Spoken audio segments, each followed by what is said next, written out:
오늘 시편 92편은요, 표제가 안식일로 딱 기록되어 있습니다. 유일하게 안식일이 표제인 시편이 바로 92편입니다. 그래서 포로 이후에 예배 때마다, 즉 안식일 때마다 불러졌던 시편 중에 하나가 92편입니다. 그래서 토요일 아침부터 이제 안식일 아침에 늘 불러졌던 시편 중에 하나인 것입니다. 그리고 이것은 예수님께서 부활하신 이후에 안식 후 첫날이 되어지는 주일에 함께 모여 예배드릴 때 또 읽어졌던 시편 중에 하나입니다. 그래서 오늘 본문의 내용은 예배에 대하여 이야기하고 있습니다. 예배가 어떠한가라기보다는 예배가 왜 좋은지 세 가지의 원리를 통하여 선포하고 있습니다. 오늘 그 세 가지의 원리를 통하여서 오늘 우리가 드려지는 모든 예배가 좋고 기뻐서 예배하는 그런 예배의 기쁨이 넘치는 하루하루의 삶이 되어지기를 간절히 소망합니다. 첫 번째로 살펴볼 것은요, 1절부터 3절의 내용인데 예배의 가치를 알기에 좋아서 예배한다는 것입니다. 우리가 읽은 대로 1절부터 3절이 한 번에 묶여 있는 것을 볼 수 있습니다. 92편을 보니까요. 원문에는 한 절로 되어 있습니다. 지금 우리가 1절부터 3절까지 나눠져 있지만 원문에는 한 개의 절로 기록되어 있습니다. 그러면서 한 개의 절로 기록되어지면서 가장 주목해야 할 단어는 바로 좋으니이다입니다. 좋으니이다. 여기서는 좋으니이다라는 단어가 한 번 기록되어 있지만 이 원문의 내용은 그렇지 않다는 것이지요. 원문의 의미를 살려서 제가 1절부터 3절의 내용을 다시 고백하면 이렇게 표현됩니다. 지존자여 이것이 좋은 일입니다. 여호와께 감사하며 주의 이름을 찬양하는 것이 좋은 일입니다. 아침에는 주의 인자하심을 밤에는 주의 성실하심을 선포하는 것이 좋은 일입니다. 시편과 비파와 수금의 가락에 맞추어 그렇게 하는 것이 좋은 일입니다. 그러니까 앞에서 지존자여 하면서 이것이 좋은 일인데 여호와께 감사하고 주의 이름을 찬양하는 것이 좋은 일이고 아침마다 주의 인자하심을 알고 밤마다 주의 성실하심이 좋습니다. 그렇게 되면 나는 시편과 비파와 수금으로 주님을 높입니다. 그래서 여기 핵심은 좋다는 것이죠. 무엇이 좋습니까? 하나님께 나아가 예배하는 것이 좋은 것입니다.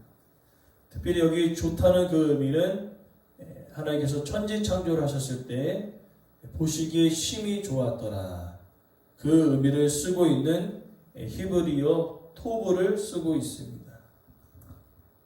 그러니까 단순히 기분 좋은 것이 아니라 하나님께서 원하신 목적대로 자기의 자리를 찾고 그곳에서 모든 것이 하나님의 의도대로 운영되어질 때 그것이 하나님 보시기에 너무나 좋았다는 것이지요. 이 의미는 이제 더 쉽게 표현하자면은 우리가 어렸을 때 자녀들이 있지 않습니까? 부모들은 이제 각자의 원하는 곳에 물건을 정리해 둡니다. 장난감은 이쪽에, 옷은 이쪽에. 그런 아이들이 집에 오면 어떻게 되죠? 옷과 장난감이 다 뒤섞입니다. 원래 자리를 다 잊어버리죠. 그러면 이제 돌아와서 옷은 옷대로, 장난감은 장난감대로 다 하고 청소를 다 하는 다음에 어머니가 하는 말들이 있대요. 아, 이제 보기가 좋네. 이처럼 이 단어를 쓰고 있는 것입니다. 하나님께서 원하시는 목적대로 의미대로 세상의 모든 만물들이 자리를 딱 찾을 때 하나님은 그것을 보시고 좋으시다라고 표현하고 있는 것입니다. 그러면서 우리는 기억해야 될 것을 그럼 누구를 좋아하느냐? 바로 예배의 대상이 중요한데 내가 만든 신과 나를 만드신 신 누구를 예배하는 것인가? 누구를 예배하는 겁니까? 당연히 나를 만든 신을 예배하는 것이죠. 그러나 하나님을 모르는 자들은요, 내가 만든 신을 예배하고 있습니다. 예배의 가치를 모르는 것이죠. 그러나 중요한 것은 예배의 가치를 안다면 자연스럽게 하나님을 예배하는 일이 좋을 수밖에 없습니다. 더 쉽게 표현하자면 이제 어른이나 아이들이나 자신이 좋아하는 스타가 있습니다. 연예인이 있습니다. 때로는 가수가 있습니다. 그러면 어떻습니까? 그 스타의 가치와 연예인의 가치를 알기 때문에 그 스타, 그죠? 가수가 가는 모든 공연들을 힘들지만 기다려서 그 공연에 참여했을 때 그 공연에 참여한 사람들이 지루해하거나 졸거나 그러지 않는다는 것이죠. 왜 그렇습니까? 내가 좋아하는 가수와 내가 좋아하는 연예인이 있기 때문에 그 가치 때문에 기뻐하고 즐거워할 수 있는 것이죠. 내가 정말 좋아한다고 얘기하는데 그곳에서 졸거나 딴 생각하지를 않는다는 것입니다. 이처럼 정말로 예배의 가치, 하나님의 가치를 아는 자들은요, 그 예배가 수고스러운 것이 아니라 그 예배가 단지 좋아서 예배를 드리게 된다는 것이죠. 오늘 본문의 시편의 기자는요, 그 가치를 알았기 때문에 오늘 1절부터 3절에 좋다는 의미를 계속 반복하는 것이죠. 하나님 아침마다 밤마다 그러니까 하루 종일 하나님을 예배하는 것이 너무나 좋다고 이야기하고 있는 것입니다. 그리고 여호와의 이름만 불러도 감사와 기쁨이 넘치게 되어진다는 것입니다. 왜 그렇습니까? 예배의 가치를 알고 있기 때문에 하나님이 어떠한 분이심을 확실히 알고 있기 때문에 그는 좋아서 예배한다라고 이야기한다는 것이죠. 그리고 나서 이어지는 부분이 4절부터 11절의 내용은 간증입니다. 즉 정말로 하나님을 예배하는 그 예배가 너무나 기뻐서 개인이 느끼는 그 감정을 간증하는 것이 4절부터 11절의 내용이죠. 즉 앞에서는 하나님에 대하여서 초점을 맞췄다면 이제 그 하나님을 가치로 여기고 예배의 가치를 알았던 자들이 실제로 개인이 느껴지는 그 감정이 4절부터 11절의 내용인데 기쁨의 근원을 알기에 좋아서 예배한다는 겁니다. 오늘 본문 이제 4절에 보니까요. 기쁨의 근원이 어디에 있냐면요. 바로 주께서 행하신 일, 주의 손이 행하신 그 일로 말미암아 그는 기뻐하고 있다는 것입니다. 기분이 좋아서 오늘은 기분이 좋으니까 예배가 즐겁고 내일은 기분이 꿀꿀하고 기분이 상해서 예배가 좋지 않고 그런 의미가 아니라 매일매일 하나님께서 행하신 그 일들을 생각하게 된다면 좋아서 예배할 수밖에 없다라고 기록하는 것이죠. 그러면서 5절에 더 깊이 표현하는 것은 주께서 행하시니 크고 주의 생각이 매우 깊으시다라고 기록되어 있습니다. 이것이 무엇이냐면 내 인생을 쭉 돌아보니까요. 하나님께서 행하신 그 모든 일들이 너무나 크고 그 생각이 나의 생각보다 더 깊으신 것을 알 수 있었다는 것이죠. 즉 내가 기도하고 바라는 것이 있었는데 그거보다 하나님은 더 많은 것들을 내 삶 가운데 베풀어 주셨기에 그 기쁨의 근원이 하나님께 있기에 하나님을 예배하는 것이 즐겁다라고 표현하고 있는 것입니다. 그러나 늘 기쁘지는 않다는 것이지요. 우리가 예배하고 우리가 신앙생활하는 데 있어서 늘 기쁘지 않지 않습니까? 오늘 시편의 기자도 마찬가지입니다. 그렇게 하나님을 예배하는데 7절 말씀 보니까요. 마음이 상했습니다. 무슨 마음이 상했냐? 악인들이 풀같이 자라고 악을 행하는 자들이 흥하고 있었다는 거예요. 예수님 안 믿는 자들이 너무 잘 살아요. 너무 평안한 것입니다. 나는 왜 이렇게 지지리도 어렵고 힘든가? 그러면서 악인들의 삶을 보니까 풀처럼 아주 순식간에 번창하고 잘 먹고 잘 사는 것을 보면서 무너지는 거죠. 이것은 마치 시편 73편 아삽이 경험했던 거죠. 악인들의 풍요로움 때문에 마음이 상했잖아요.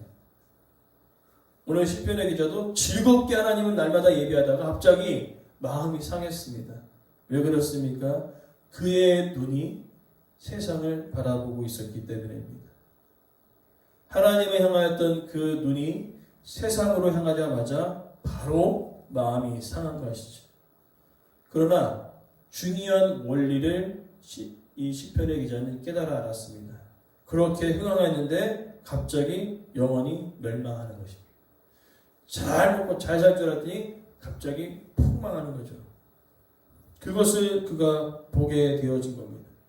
그의 마지막, 실제적으로 망한 것도 있겠지만은 궁극적으로는 그의 삶이 그죠? 심판과 멸망으로 끝나는 것을 그가 보게 되어진 것입니다.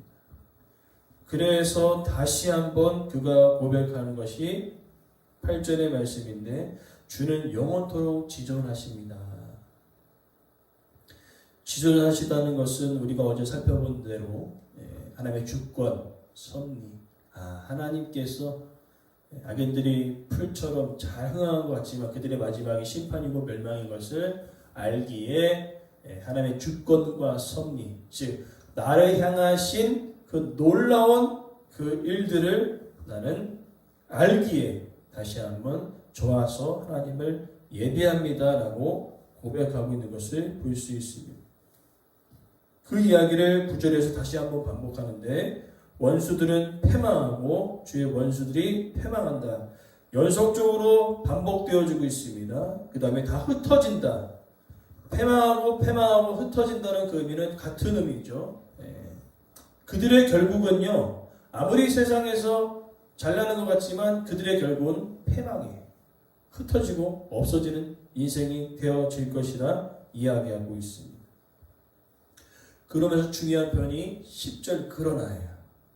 자, 악인들, 세상으로 눈을 돌렸더니 악인들이 잘 자랐는데 결국에는 패망하지 않습니까? 흩어지지 않습니까? 그러나, 그러면 그런 중에서도 하나님을 예비하는 자들은 어떻게 하시겠느냐? 뿌리라는 표현을 쓰고 있습니다. 뿌리라는 표현이 무엇입니까? 견고하다는 것이죠. 흔들리는 그 세상 속에 하나님께서 우리의 삶을 붙들어 주고 계심을 이야기하고 있는 것입니다. 그리고 신선한 기름을 부어주셨다. 여기 기쁨을 의미합니다. 이 기름이 기쁨을 의미합니다. 원수들은 패망하고 흩어졌지만 우리는 그렇지 않다는 거죠. 하나님 편에 있었던 우리들에게는요, 이 뿔, 견고하고 또한 승리를 상징하는데 승리의 기쁨을 우리 가운데 허락하여 주셨다는 것이죠. 그러니까 악인들은 패망이고 흩어졌지만 우리의 결국은요, 기쁨이고 승리가 될 것을 이야기하고 있는 것입니다. 그리고 더 나아가 11절 말씀에 원수들이 보응받는 것을 내 눈으로 보게 되었다. 보응받는 것을 내 귀로 들었다. 실제로 시인은요, 11절 말씀에 눈으로 보고 귀로 들었습니다. 뭘 봤을까요? 악인들의 패망과 흩어짐을 눈으로 직접 경험했다는 겁니다. 그것이 바로 오늘 개인이 느끼진 간증이었다는 겁니다. 하나님, 내가 실제로 삶을 살아보니까 그렇더네요. 세상이 잘 먹고 잘 살 줄 알았더니 그들의 마지막에 패망이 흩어졌는데 내가 그럼에도 불구하고 믿음을 지키고 나아갔더니 하나님께서 나에게 기쁨과 승리를 허락하여 주셨습니다. 그것을 간증하는 겁니다. 누구한테 간증하는 걸까요?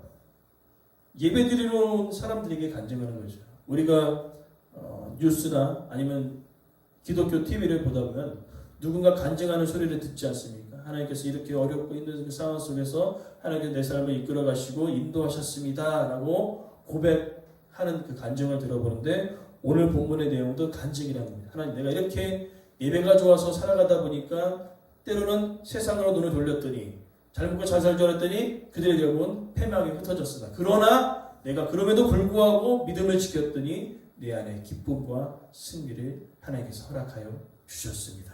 라고 고백하고 있는 것이죠. 그러면서 마지막으로 12절부터 15절의 내용은 은혜의 목적을 알기에 좋아서 예배한다는 것입니다. 12절부터 15절의 표현 중에 우리가 기억해야 될 것은 의인을 나무로 비유했다는 것입니다. 앞서서 악인들은 뭘로 표현했나요? 풀로 표현하지 않습니까? 풀과 나무로 표현했다는 거죠. 악인은 풀, 의인은 나무. 특별히 나무는요, 오늘 본문의 내용은 번성, 성장, 풍족, 청정할 것을 이야기합니다. 즉 생명력과 활력이 있는 삶을 우리 가운데 허락하시겠다고 선포하고 있습니다. 즉 풀은요 금방 자라지만 금방 시들어버립니다. 그러나 나무는 그렇지 않다는 것이지요. 특별히 무엇으로 비유했냐? 종려나무와 레바논의 백향목을 강조했습니다. 특별히 이 종려나무는요 이스라엘 백성들의 그 기후가 사막성 기후 아닙니까? 그 악 조건 속에서도 잘 자라는 나무가 종려나무입니다. 그리고 레바논 백향목은 성경에서 자주 등장하지요. 건축 재료로 쓰일 정도로 높이 40m까지 자라는 튼튼한 나무입니다. 그러한 튼튼한 나무, 악조건 속에서도 열매를 맺는 종려나무 같이 우리가 그와 같다는 것이죠. 그러나 중요한 것은요, 그것이 어디에 심겨져 있느냐에 따라 중요하다는 겁니다.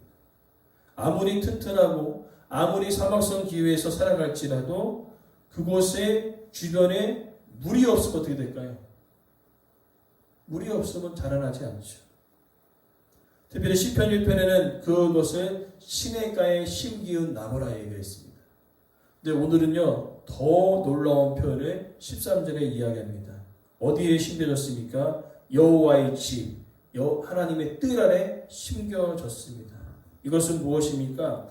하나님께서 직접 돌보시는 나무라는 거예요. 하나님께서 직접 돌보시기 때문에 어떻게 될까요? 14절에 늙어도 여전히 결실이 진액이 풍족하고 빛이 청청합니다. 누가 돌보시니까요? 하나님께서 돌보주시기 때문입니다. 그러나 나무가 다양하게 자라나듯이 의인을 돌보시는 삶도 다양하다는 것입니다. 이것으로 하나로 특정지을 수 없다는 것이지. 아브라함을 돌보셨던 것처럼, 야곱을 돌보신 것처럼, 요셉을 돌보신 것처럼 다 상황이 다 다르지 않습니까? 그처럼 각기 다른 그 상황 속에서도 하나님은 우리의 삶을 돌보시는데 가장 공통점은 무엇입니까? 모두 다 똑같은 삶을 살아가지는 않았습니다. 모든 것을 다 빼앗겼던 욥의 삶도 있어요. 본토 친척 아베 집을 떠났던 아브라함의 삶도 있습니다. 그리고 형들에게 팔려가서 억울하게 종살이하고 죄수로 있다가 총리가 됐던 요셉의 삶도 있습니다. 그리고 더 나아가 험악한 세월을 살아갔던 야곱도 있습니다. 각자의 삶이 다 달라요. 그러나 공통적인 것은 뭡니까? 각자의 삶이 다를지라도 하나님의 돌보심은 같았다는 것이죠. 오늘 우리의 삶이 다 다릅니다. 우리 성도들의 삶이 다 다릅니다. 그러나 공통적인 것은 무엇입니까? 하나님이 돌보시고 계시다는 것이죠. 그래서 마지막으로 그렇게 하나님의 돌보심을 누렸던 자들이 어떻게 고백하면서 마치느냐? 15절의 말씀으로 고백하며 마칩니다. 여호와의 정직하심, 나의 바위 되심, 그에게는 불의가 없음이 선포되리로다. 무엇입니까? 하나님은 절대 거짓말하지 아니하신다는 거죠. 우리를 돌보신다는 겁니다. 상황과 환경과 형편이 어려워서 내가 하나님을 떠나는 것이지 하나님은 여전히 우리의 삶을 보호하고 돌보시는 분이신 것을 그들이 알게 되었다는 것입니다. 그러기 때문에 하나님을 예배하는 그 일이 좋다는 것이죠. 그러면서 오늘 말씀의 결론은 이것입니다. 우리의 예배가 억지로가 아니라 정말 기뻐서 즐거워서 예배하느냐. 완전 다르다는 것이죠. 좋아서 예배하는 것과 억지로 예배하는 것은 완전 다릅니다. 제가 사역하면서 이제 아이들, 청소년 아이들 이 사역이 되게 힘든데 청소년 아이들을 데려다 놓으면요. 이와 같습니다. 그냥 억지로 끌려와서 그냥 예배하는 거예요. 그러니 예배 시간에 딴짓하고 예배 시간에 핸드폰하고 예배 시간에 졸고 예배 시간에 늘 듣습니다. 왜 그런가 이렇게 보니까 제가 얘기했어요. 너 왜 이렇게 그러니? 그랬더니 어머니도 그렇게 예배를 드리신대. 아빠도 맨날 늦게 오시고 그래서 당연히 예배에 늦는 것이 당연하다고 생각했다는 거예요. 무엇입니까? 우리가 억지로 예배드리는 그 삶의 모습이요. 제일 가깝게 누구한테 느껴지냐면 자녀들에게 나타난다는 거죠. 똑같이 자녀들도 부모와 똑같이 억지로 억울하게 끌려온 것처럼 예배드리는 경우들이 있다는 것이죠. 마치 도살장에 끌려가는 돼지처럼 소처럼 그렇게 예배할 때가 있다는 겁니다. 그러나 오늘 본문의 내용은 확실합니다. 은혜를 안다면 하나님이 내 삶 가운데 어떻게 내 삶을 이끌어 가신지 그 하나님의 가치를 안다면요. 우리의 매일의 예배는 기쁨의 예배, 좋아서 드리는 예배가 되어질 줄 믿습니다. 그리고 그렇게 예배하는 그 심령 가운데 오늘 말씀과 같이 하나님께서 진액이 풍족하고 입이 청청함과 같은 그 생명력과 놀라운 그 승리의 기쁨을 우리의 삶 가운데 베풀어 주실 줄 믿습니다.